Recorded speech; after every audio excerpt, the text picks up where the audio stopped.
వి gold trusted gold buyers మీరు తాకట్టు పెట్టిన బంగారాన్ని విడిపించి ఈ రోజు ఉన్న మార్కెట్ ధరకు కొనబడను 7771077720. నమస్కారం అండి, నేను డాక్టర్ మోహా శ్రీనివాస్ మాట్లాడుతున్నానండి.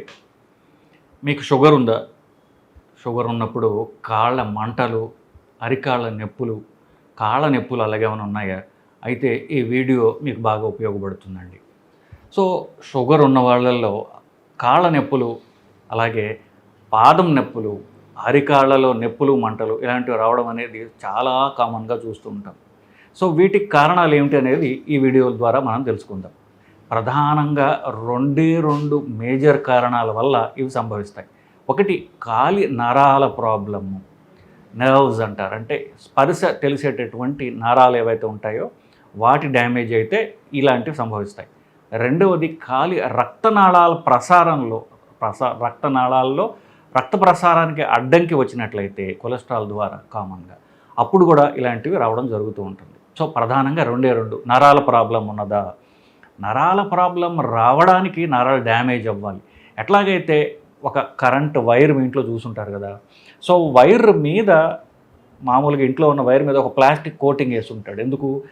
లోపల ఉన్నటువంటి కరెంటు ప్రసారం అవుతున్నప్పుడు అది అటు ఇటు పోకుండా, అది ఒకే డైరెక్షన్లో కరెంటు వేస్టేజ్ కాకుండా పోవడానికి అఫ్కోర్స్ చుట్టుపక్కల ఉన్న వాళ్ళకి ప్రొటెక్షన్ ఉండడానికి కూడా అనుకోండి, దాని చుట్టూ ఒక ప్లాస్టిక్ కోటింగ్ ఇస్తాడు. అట్లాగే ప్రకృతి కూడా మనకు ఉన్నటువంటి నరాలకు కూడా ఒక రకమైన ప్రొటెక్టివ్ కవరింగ్ ఇచ్చింది. అది ఫ్యాట్తో చేసినటువంటి ఒక కవరింగ్ ఇచ్చింది. సో దీనికి ఫైనల్ లాజిక్ ఒకటి ఇదే. సో దానిలో కరెంటు బయటికి పోకుండా, చుట్టుపక్కల ఉన్నటువంటి అవయవాలు దెబ్బతినకుండా ఉండడానికి ఆ కరెంటు వైర్ మీద ఉన్నటువంటి కోటింగ్ ఉంటుంది. అది షుగర్ ఎక్కువ అవడం వల్ల కానివ్వండి, లేదా B12 అనే వైటమిన్ తక్కువ అవడం వల్ల కానివ్వండి, ఆల్కహాల్ వల్ల కానివ్వండి, ఇతరత్ర కిడ్నీ ప్రాబ్లం ఉన్నప్పుడు దానివల్ల వచ్చే విష పదార్థాల వల్ల కానివ్వండి, ఈ కారణాల చేత ప్రధానంగా షుగర్ ఎక్కువగా ఉండడం వల్ల ఆ గ్లూకోజ్, బ్లడ్ గ్లూకోజ్ అంటారు చూస్తే, fasting blood glucose, random glucose, ఇవి ఆ గ్లూకోజ్ పోయి డైరెక్ట్గా ఈ నరం మీద ఉన్నటువంటి ప్రొటెక్టివ్ కవరింగ్ని దెబ్బతీస్తుంది. సో నరాల డ్యామేజ్ అంటూ వస్తుంది. కోర్స్ నేను చెప్పిన మిగతా కారణాలు కూడా, ఆల్కహాలు, తర్వాత B12 తక్కువ ఉండడము, ఒక రకమైనటువంటి ట్యాబ్లెట్ మెట్ఫార్మిన్ అనేటటువంటి వాడే వాళ్ళల్లో మెట్ఫార్మిన్ అనేది లేకుండా షుగర్ వైద్యమే జరగదు. అన్ని ట్రీట్మెంట్లో మెట్ఫార్మిన్ తప్పనిసరిగా ఉంటుంది. ఆ మెట్ఫార్మిన్ వల్ల B12 అనేది 30% మందిలో తగ్గుతుంది. సో B12 తగ్గడం ట్రీట్మెంట్ ద్వారా, ఆల్కహాల్ వల్ల, షుగర్ వల్ల, కిడ్నీ జబ్బు వల్ల ఈ నరాలు దెబ్బతిని, సో మొదటగా ఏమొస్తుందంటే నరాలు దెబ్బతిన్నప్పుడు అరికాలు కింద స్పర్శ కొంచెం సూదులతో గుచ్చినట్టు కానీ, లేకపోతే మంటలుగా కానీ స్టార్ట్ అవుతుంది. సో ఇది మొదట స్టేజ్. తర్వాత ఏమవుతుంది, మెల్లగా స్పర్శ ఇప్పుడు ఆల్టర్డ్ సెన్సేషన్ ఏమిటి, సెన్సేషన్ సరిగ్గా తెలియదు సరిగదా, ఎవరు నొప్పులు మంటలతో మొదలవుతుంది. తర్వాత స్పర్శ తగ్గడం మొదలవుతుంది. సో అంటే డ్యామేజ్ పెరిగిందనమాట. స్పర్శ తగ్గితే ఏముంటుంది, ఏదో దూదుల మీద నడిచినట్టో లేదా గాలిలో నడుస్తున్నట్టో అనిపిస్తూ ఉంటుంది వీళ్ళకి. లేకపోతే చెప్పు స్పర్శ తెలియదు నడుస్తున్నప్పుడు చెప్పు జారిపోతూ ఉంటుంది. ఇట్లాంటివి సంభవిస్తుంటాయి. తర్వాత ఇక స్పర్శ తెలియదు. అది థర్డ్ స్టేజ్. సో ఈ స్టేజెస్ గుండా నరాల డ్యామేజ్ జరుగుతూ ఉంటుంది. ఏ స్టేజ్లో అయినా ముందుగా మంటల్లో గ్రహిస్తారు ఎవరన్నా సరే. కొంతమంది ఈ స్టేజ్ని ఇగ్నోర్ చేశారనుకోండి, అప్పుడు ఇక చివరికి చెప్పులు జారిపోయే లెవెల్కి వాళ్ళకి తెలుసుకుంటారు వాళ్ళు. ఏ స్టేజ్లో అన్నా సరే ఇది నరాల ప్రాబ్లం గుర్తించినట్లయితే, మనం ఆ ప్రికాషన్స్ తీసుకుని ట్రీట్మెంట్ తీసుకున్నట్లయితే పూర్తిగా నరాల డ్యామేజ్ మనం రివర్స్ చేయొచ్చు. స్పర్శ తగ్గిపోయే లెవెల్కి వస్తే పూర్తిగా మనం రివర్స్ చేయలేకపోవచ్చు. సో ఈ ముందు స్టేజెస్లో కనుక పట్టుకున్నట్లయితే మళ్ళీ నరం పైన ఉన్నటువంటి ప్లాస్టిక్ కోటింగ్ లాంటిది ఏదైతే ఉందో అది తిరిగి పెరుగుతుంది, మళ్ళీ స్పర్శ పూర్తిగా తెలుస్తుంది. రెండవది రక్తనాళాల్లో బ్లాకు, అది కొలెస్ట్రాల్ పెరగడం వల్ల వస్తుంది. కోర్స్ దానికి ఇప్పుడు గుండెకి ఎలాగైతే యాంజియోప్లాస్టీ చేస్తారో కాలుకు కూడా యాంజియోగ్రామ్ చేసి ఎక్కడైతే బ్లాక్ ఉందో బ్లాక్ రిలీజ్ చేసినట్లయితే రక్త ప్రసారం మళ్ళీ జరుగుతుంది. ఈ నరాలకు మళ్ళీ రక్త ప్రసారం జరుగుతుంది. సో ఫైనల్గా వచ్చేదంతా నరం గ్రోత్ వల్లనే. కొంతమందికి ఈ రక్త ప్రసారం తగ్గడం వల్ల స్పర్శ తెలియదు. స్పర్శ తెలియక దెబ్బలు తగులుతూ ఉంటాయి. దెబ్బ తగిలిందని కూడా వాళ్ళకి తెలియదు. ఇది మంచిది కాదు, చెడ్డది. దెబ్బ తగిలిందనుకోండి, నొప్పి తెలిస్తే మనం ట్రీట్మెంట్ తీసుకుంటాం. నొప్పి తెలియలేదు అనుకోండి, ట్రీట్మెంట్ తీసుకోరు, చూస్తే ఏదో కాళ్ళు రక్తం వస్తుంటుంది. ఏంటి రక్తం వస్తుంటే మన కాళ్ళ నుంచే. సో ఇలాంటప్పుడు అది తీవ్రమైన ప్రాబ్లం. ఎంత పెద్ద దెబ్బ తగిలినా తెలియలేదు అనుకోండి, కాళ్ళకి చీము పడుతుంది, ఇన్ఫెక్షన్ వస్తుంది. అది నొప్పి తెలియకపోతే లేట్గా రియాక్ట్ అవుతారు. లేట్గా రియాక్ట్ అయితే తీవ్రమైన పరిణామాలు రావచ్చు గాక. ఎందుకు ఆ ఇన్ఫెక్షను అది కాలి పాకపోతుంది, వీళ్ళకి తెలియదు. ఈ 2 ప్రధాన కారణాలు, నరం సంబంధించింది, రక్తనాళాలకు సంబంధించింది. ఇంకొన్ని చిన్న చిన్న కారణాలు ఉండొచ్చు. ఒక్కొక్కసారి కాలికి ఇన్ఫెక్షన్ రావచ్చు. షుగర్ ఉన్న వాళ్ళల్లో ఇన్ఫెక్షన్లు కామన్గా వస్తాయని తెలుసుకున్నాం కదా. సో ఒకటి కామన్గా మూత్రంలో, ఇంకొకటి అంతకంటే కామన్గా వచ్చేది కాలికి ఉన్నటువంటి చర్మం ఇన్ఫెక్షన్స్. ఇది కొంచెం నొప్పితో మొదలవుతుంది కాబట్టి సో డిలే జనరల్గా కాదు.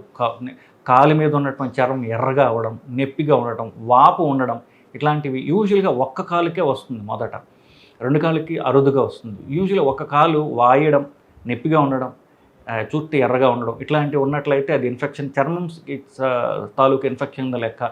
ఇది ఎర్లీగా ట్రీట్మెంట్ తీసుకున్నట్లయితే పూర్తిగా తగ్గిపోతుంది ఇది. సో టూకీగా కారణాలు ఇవి. ట్రీట్మెంట్లు దాన్ని బట్టే ఉంటాయి కదా, పరీక్షలు దాన్ని బట్టే ఉంటాయి కదా. ఇప్పుడు నరం ప్రాబ్లం ఉంటే నరం సంబంధించిన పరీక్షలు చేస్తారు. కాలి రక్తనాళాల డాప్లర్ చేయడం ద్వారా రక్తనాళాల బ్లాక్ ఉందో లేదో తెలుసుకోవచ్చు.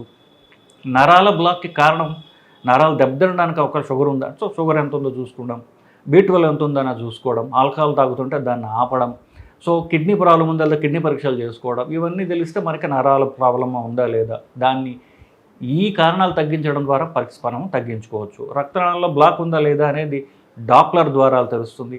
ఒకవేళ బ్లాక్ ఉంటే దాన్ని యాంజియోగ్రామ్, సిటీ లేక నార్మల్ యాంజియోగ్రామా చేసుకుని ఆ బ్లాక్ని మనం క్లీన్ చేయించుకున్నట్లయితే ఆ ప్రాబ్లం నివృత్తి అయిపోతుంది. సో ఇన్ఫెక్షన్ చెప్పాను, ఇన్ఫెక్షన్కి యాంటీబయాటిక్స్ తీసుకుంటే ఇన్ఫెక్షన్ సరి అవుతుంది. సో వాటి కారణాలు, పరీక్షలు, ట్రీట్మెంట్ల గురించి మనం మాట్లాడాం బేసికలీ. సో వీటన్నిటికీ ఆ ప్రధాన సూత్రం ఏంటి?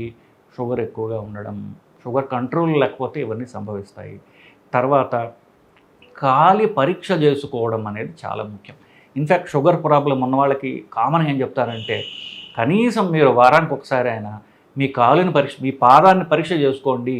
సో కూర్చుని మీ పాదానికి మీ గోర్లు ఎక్కువ ఉన్నాయా, చీము ఎక్కువ ఉందా, అది గోర్లు తీయడము, ఆ స్పర్శ సరిగ్గా ఉందా లేదా, ఏమైనా దెబ్బలు తగులుతున్నాయా, ఇట్లాంటివన్నీ పరీక్ష చేసుకోవడం ద్వారా మీరు వీటిని త్వరగా పసిగట్టగలరు. సో షుగర్ ఉన్నవాళ్ళు కాలిని ఎవరికి వాళ్ళే మీరు కనీసం వారం రోజులకు ఒకసారైనా పరీక్ష చేసుకోవడం చాలా చాలా చాలా ముఖ్యం.